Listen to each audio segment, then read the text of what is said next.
Hello everyone and welcome back to another tutorial from Finance for Beginners. In this video, I'm going to show you how you can reset your forgotten password on the Mitrade crypto trading app. So let's get started right away. First of all, open up the Mitrade application on your device, and once you are taken into the home page, tap on the login button in order to get into the login page.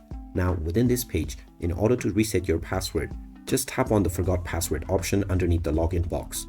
You will then be asked to enter your registered email address. Just enter this email address within the given box, and then you can tap on the get code option.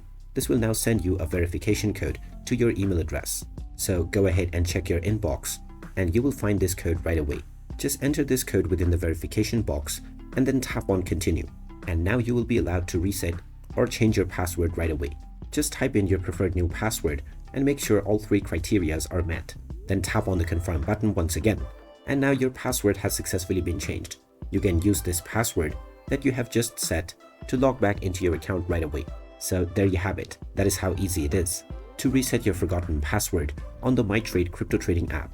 If you find this video helpful, don't forget to hit that like button and subscribe to our channel if you haven't done so already. Also ring that notification bell for more useful tips and tutorials. Thanks for watching, and I will see you again in the next one.